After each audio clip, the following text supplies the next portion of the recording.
Meus amigos, vamos para a última parte da nossa proposta dos nossos vídeos. Eu encerrei falando sobre o retorno à casa de Francisco de Assis e duas coisas interessantes destacar nesta proposta, né? Então, ele estava a caminho de uma jornada de guerra para conquistar um brasão para sua família, para conquistar questões externas a ele mesmo, à sua vida, à própria Assis, que se tratava de uma contenda entre o Papa e o imperador lá de Barba Roxa, né? De forma que a voz diz: retorne para casa, retorne para Assis. Então, todas as vezes que nós estamos indo nos caminhos que vão nos levar às conquistas materiais, que não vão trazer para nós a verdadeira felicidade, se nós estamos repetindo circunstâncias que vivemos no passado, porque já vivemos em diversos locais, já conquistamos tantas coisas externas, já conquistamos terras, já conquistamos poder e deixamos tudo, porque a essência é somente o que está dentro de nós. E se nesta vida nós estamos neste aspecto, ela faz por processo educativo e simplesmente por amor. Pare, pense, você pode continuar. Existe o processo de livre-arbítrio, mas ela faz um convite, a vida faz um convite a cada um de nós. Volte para casa. O que é a casa? A casa é a base que nós temos para a vida material. Ninguém reencarna se não for numa família, né? E esse conceito de família é um conceito bem amplo, né? É aquele que vai nos sustentar, porque qualquer feto, qualquer neném, quando está nos dias iniciais, ele não sobrevive sem a ajuda, sem o amor, sem a fraternidade e a dedicação de horas, de tempos, de dia, de tudo para que a gente sobreviva. Então nós somos dependentes uns dos outros, é a lei da fraternidade universal. Então sem essa base, sem essa família que nos trouxe a vida, então a gente tem que lembrar, né, quando nós estamos retornando, quando nós estamos aqui voltando para os nossos lares, força das circunstâncias da vida, lembrar que é aqui que nós começamos, que nós demos o primeiro passo, que nós aprendemos as primeiras palavras, que nós tivemos gravado no nosso espírito os primeiros processos da cultura, da sociedade, da civilidade, né? Eles é que nos deram este apoio. Então, olhar para trás é um olhar também de reconhecimento, é um olhar de gratidão para quem nos deu o início. E quando nós nascemos, nós precisávamos de muito pouco, na verdade, muito pouco ou quase nada.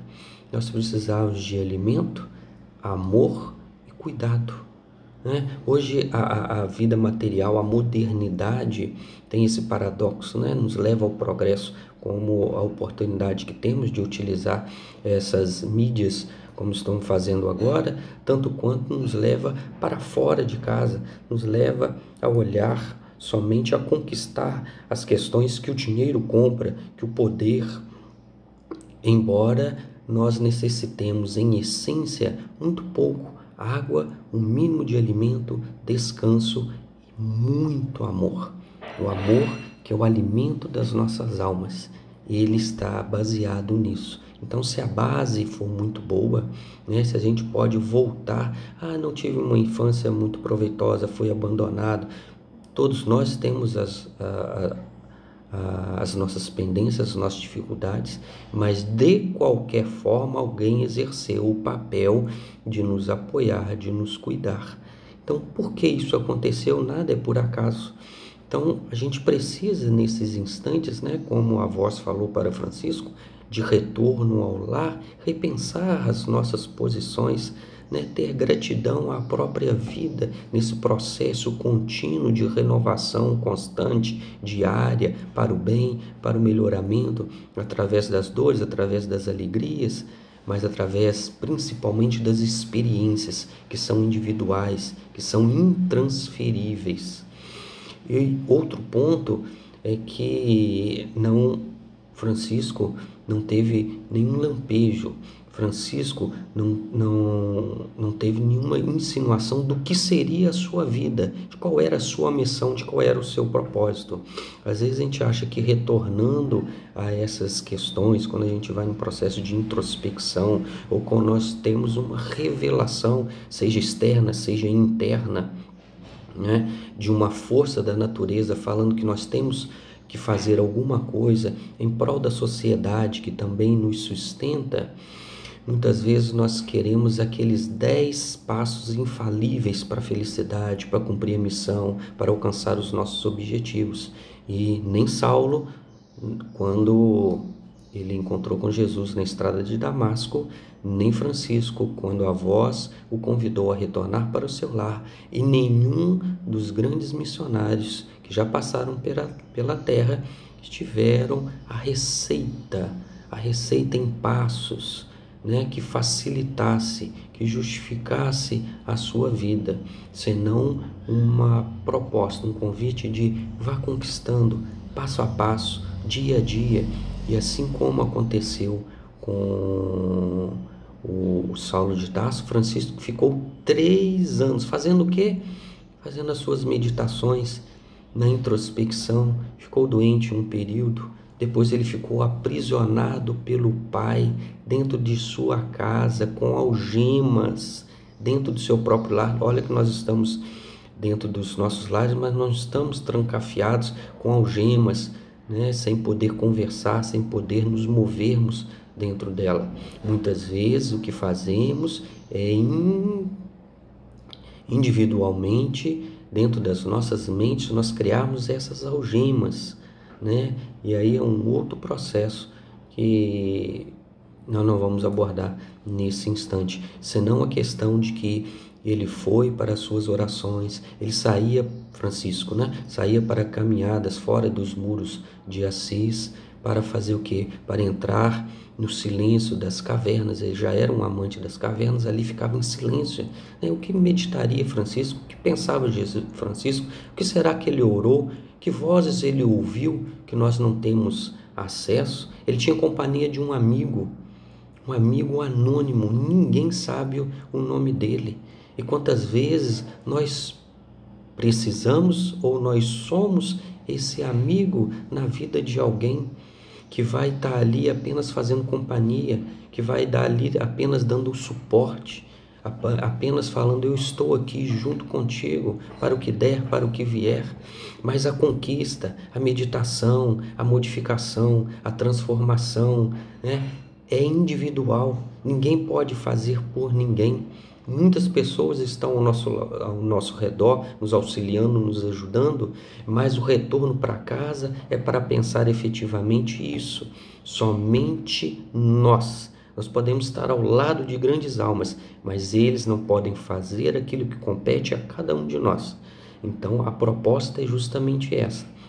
Vamos nos recordar então agora de uma passagem de Jesus que está no Evangelho de Mateus, capítulo 6, versículo 6, para a gente arrematar as nossas ideias. E ele diz assim: mas tu, quando orares, entra no teu quarto. Volta para casa. O quarto é dentro do próprio lar, né? É apenas uma simbologia.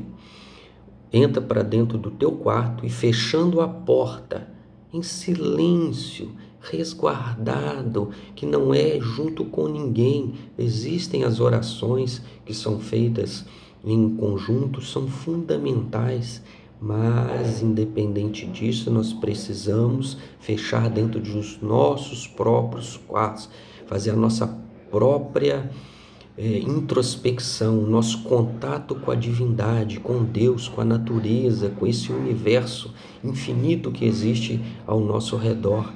Francisco de Assis teve a oportunidade de dizer esta frase que eu vou compartilhar com vocês: pobre o homem que não tem mistérios com o seu Deus.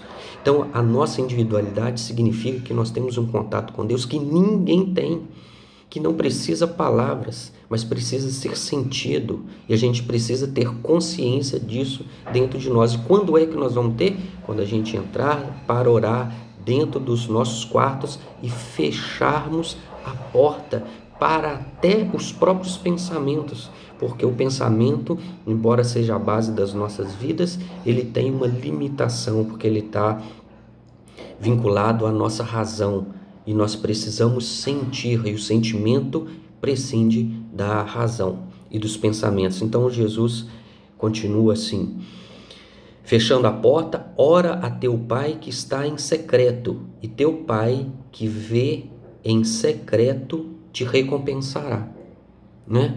Olha que nós começamos essa nossa conversa falando que o essencial é invisível aos olhos.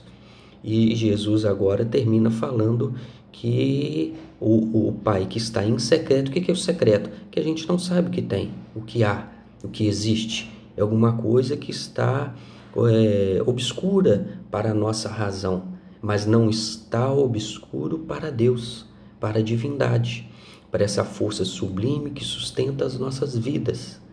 Agora, não adianta ele querer, Deus é onipresente, está em todos os locais, em todas as circunstâncias.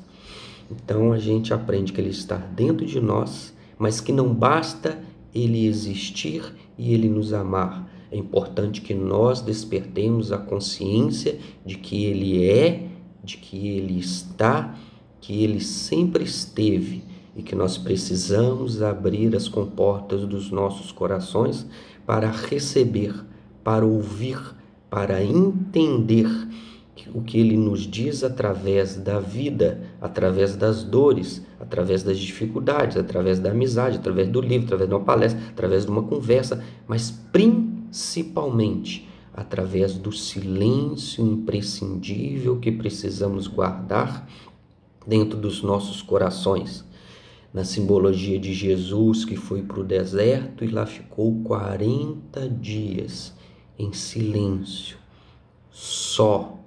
E aí não é uma solidão, mas o que a gente chama de solitude, de desejo de se apartar por um tempo do mundo, da sociedade, da vida cotidiana, dos fazeres, daquilo que eu acho, daquilo que é a minha proposta, enquanto esta personalidade, mas que muitas vezes está em contradição com meu espírito, que é luz, que é centelha divina. Por isso Jesus foi para Cesareia de Filipe, ali para questionar junto aos discípulos o que nós temos de referência da divindade, do Evangelho e daqueles que o representam. Não foi por outro motivo que Saulo ficou 3 anos no deserto, em silêncio, pensando. Teve vontade de correr? Teve vontade de gritar? Quem sabe ele não correu? Quem sabe ele não gritou? Não sei. Ficou desesperado? Chorou? Sorriu? Cantou? Dançou? Com certeza, era um ser humano, tinha as nossas dificuldades, mas se propôs a se preparar, porque a vida é um processo. Quando voltou de Spoleto, não voltou para Assis, o Santo de Assis, como ficou canonizado pela Igreja Católica, mas apenas o Francisco, um ser humano que teve ideias na sua juventude, que batalhou para elas, que buscou conquistar, mas que parou para refletir. E durante esses 3 anos, num processo íntimo que ninguém percebeu, ele, com seus pensamentos, com as suas orações, com as suas visitas ao campo, com a natureza e principalmente em união com Deus, com a divindade, ele conseguiu, ele se preparou. Quando ele despertou, por incrível que pareça, a sociedade não entendeu, porque junto naquela praça estavam muitas pessoas ouvindo, olhando e fazendo chacoalho com as palavras, com as atitudes de Francisco de Assis. A conquista da evolução, a conquista do paraíso, a conquista do reino dos céus e da felicidade, ela é individual, é o mar alto, é a solitude, é o silêncio, é a fortaleza, é a unidade com Deus. Que Jesus nos abençoe e continue nos proporcionando essas oportunidades de reflexão, de mudança e de viver a vida em abundância como nos ensinou Jesus. Muita paz.